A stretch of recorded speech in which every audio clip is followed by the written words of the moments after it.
Okay.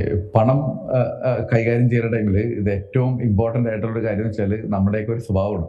അപ്പൊ ആ സ്വഭാവം ഇനി ഇപ്പൊ ഒരു 30,000 രൂപ ശമ്പളം കിട്ടുന്ന ആൾക്ക് ഇപ്പൊ പൈസ ഒരാഴ്ച തീരുന്നു എന്ന് പറഞ്ഞു കഴിഞ്ഞാല് ആൾക്ക് ഇനി പറയണ 3,00,000 രൂപ ശമ്പളം തന്നാലും ആദ്യം ഒരു 2 മാസമൊക്കെ അല്ലെങ്കിൽ ഒരു കൊല്ലമൊക്കെ ഓക്കെ ആയിട്ട് പോകും.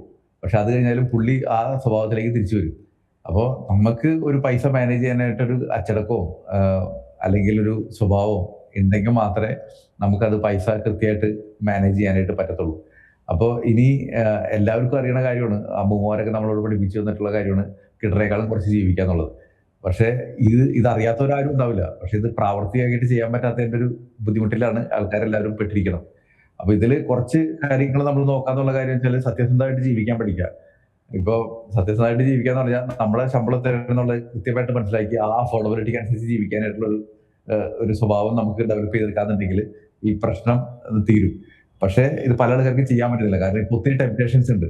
കാരണം ഇപ്പോ ഒത്തിരി വലിയ വലിയ എഞ്ചിനീയേഴ്സ് ഒക്കെ നമ്മുടെ സൈക്കോളജി ഒക്കെ പഠിച്ചിട്ട് കൃത്യമായിട്ട് സോഷ്യൽ മീഡിയയിലും അല്ലാന്നുണ്ടെങ്കിൽ ഓരോരോ ഒരു ഇ കൊമേഴ്സ് വെബ്സൈറ്റിലേക്ക് ഇരുന്നിട്ട് കൃത്യമായിട്ട് പണിത് വെച്ചിട്ടുണ്ട്. അപ്പൊ നമ്മൾക്ക് എപ്പോഴും ഒരു ടെംപ്റ്റേഷൻ നമ്മുടെ മനസ്സിലുണ്ടാവും, ഇതെങ്ങനെ വാങ്ങാന്നുള്ളത്. അപ്പൊ ആ ടെംപ്റ്റേഷനിൽ ഇത്തിരി ബുദ്ധിമുട്ടാണ് ഇത് ചെയ്യാനായിട്ട്. അപ്പൊ അവനവന് സ്വന്തം നിയന്ത്രിക്കാനായിട്ട് പറ്റില്ല എന്നുണ്ടെങ്കിൽ വിട്ടുപോകും.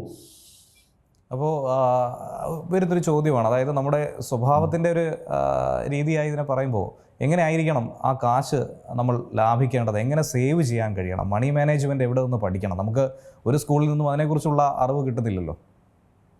അല്ല, ഇത് ഒന്നാമത്തെ കാര്യം കുടുംബത്തിൽ തന്നെ പഠിക്കണം. പിന്നെ നമുക്കും ഇതിനൊരു താല്പര്യം വേണം. അപ്പോൾ ഇതൊരു സ്വഭാവത്തിന്റെ ഒരു പ്രത്യേകതയാണ്. ഇപ്പൊ നമ്മുടെ നാട്ടിൽ ശരിക്കും പറഞ്ഞാൽ ബിസിനസ് ചെയ്യാൻ എവിടെയും പഠിപ്പിക്കുന്നില്ല, സെയിൽസ് ചെയ്യാൻ എവിടെയും പഠിപ്പിക്കുന്നില്ല. അത് സ്കൂളിലില്ല ഇപ്പോഴും.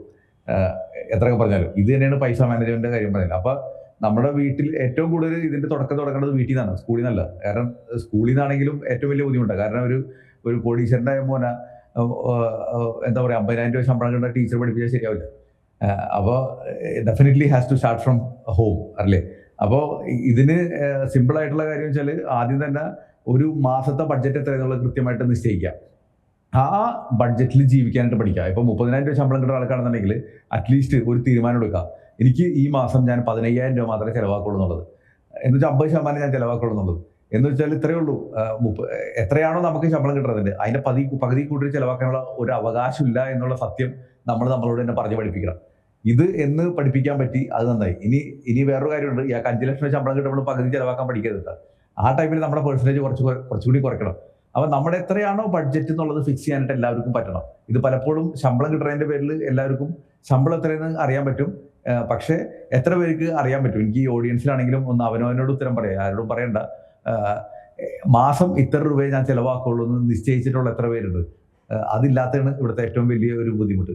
അപ്പൊ അത് ഇനി എത്രയാണോ ചെറിയ ശമ്പളം, എത്രയാണോ വലിയ ശമ്പളം, അറ്റ്ലീസ്റ്റ് 50% നമ്മുടെ ചെലവ് ചുരുക്കാൻ പറ്റില്ല. ഇപ്പൊ 100% ചെലവാക്കി പോകുന്ന ആളാണെന്നുണ്ടെങ്കിൽ 50% കുറയ്ക്കാൻ പറ്റി കഴിഞ്ഞാൽ ഇറ്റ്സ് എ വെരി ഗുഡ്.